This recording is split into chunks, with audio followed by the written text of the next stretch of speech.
magiging kapakinabangan ng simbahan ay sapagkat yan ang iniatang sa akin nung ako ay binyagan. Baptism spells out our equality in dignity. Dahil sa binyag, pantay-pantay tayo. Walang pare, walang madre, walang laiko lang. Hindi po pwede.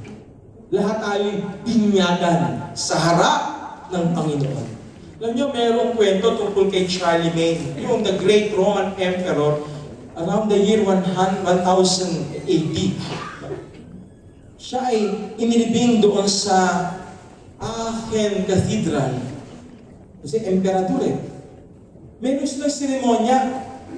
No? Na pagka yung dinadala na yung emperador sa loob ng simbahan, no? Mayroong nangunguna sa prosesyon at kakatok. Kakatok sa pintuan ng katedral. Daladala yung kabaong ng emperador. May mahabang prosesyon. Mayroong sisigaw sa likuran ng pinto at magtatanong. Ang tanong ay, sino ka? Sino ka na kumakatok? May sasabihin, noong may dala ng bandera, ako si Charlemagne, ang dakilang emperador ng Roma at ng lahat ng mga sinasakop nito. Ang sagot ng nasa likuran, hindi kita kilala. Kakatok ulit. Sasagot ulit ng nasa likuran, sino ka? Ako si Charlemagne, dakilang pinuno, no? Ng imperyo ng Roma, tagapagtaguyod ng inang simbahan, no? The great benefactor of the church. Sasagot na naman yung nasa likuran, hindi kita kilala. Yung ikatlong katok, may sagot na. Sino ka? Ang sagot, ako si Charlemagne, isang hamak na Kristiyano.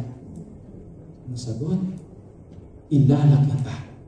Pumasok ka. See? It's a good, a good ceremony. Na sa kamatayan, tayo po ay magkakapantay-pantay na. Ganun din dapat sa buhay. Pwede ba turuin sa liturhiya? Kapag nagbabasa kami, hindi ba, sa misa, binabasa namin yung mga namatay, binabasa namin ang pangalan ng obispo, pangalan ng papa, hindi namin sinasabing, no? Alalahanin mo ang aming banal na papa, ang dakilang pinuno ng iglesia sa Roma, si Francisco. Hindi, si Francesco. Si Angelo. Hindi po ang pangalan. Walang eskola doon. Pag di po kayo namatay, hindi namin bibigyan ng sabihin ng apelido. Rap, ano apelido mo? Ha? Ocampo. Rap. Halimbawa, huwag naman mangyari ngayon. Alam mo, Rap? Ha? Rap Ocampo. Ano tuloy mo pangalan? Rafael. Ha? Rafael.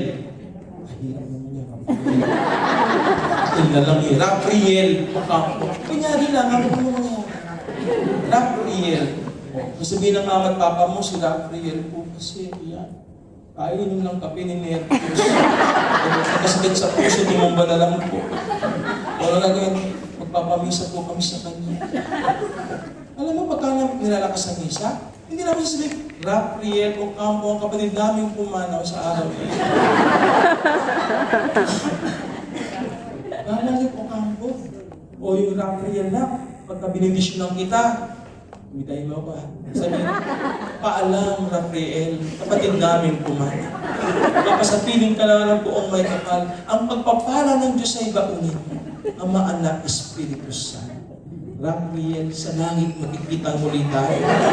Samahan ka ng mga santo kahit na may nauna tayo na magsasama sa piling ng Diyos Ama. Amen. Alam mo, Rafael, may advantage ka sa ginawa ko ngayong umaga. Bless ka na. Pinarinig ko na sa iyo, hindi mo maririnig.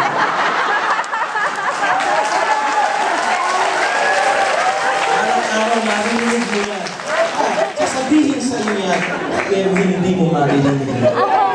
Diba? So, kung nangyari, ibigay mo ako. Bakit walang apelyido? Sa binyag! Pag binubuhusan kayo ng tubig, walang apelyido. Kasi ang apelyido ay ano? Yun ang naghihiwa-hiwalay sa atin eh. Yun ang nagtatakda ng pagkakaiba natin.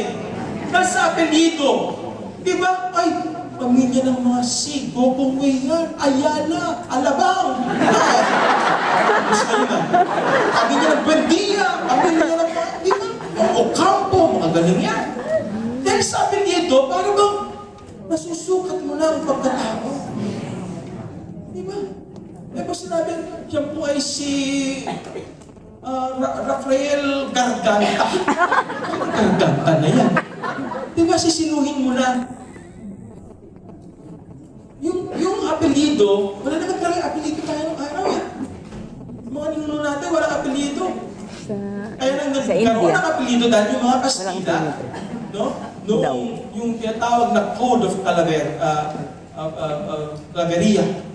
binigyan tayo ng apelyidong pamimilian natin. Kaya ito niyo yung mga apelyido minsan concentrated sa isang region, yung mga Madlang Bayan, Madlang Sakay, Batangas yan ah! Di ba? Baka naman mga Reyes, di ba? Mendoza, Bulacan yan. Yeah. Yung mga Azurin,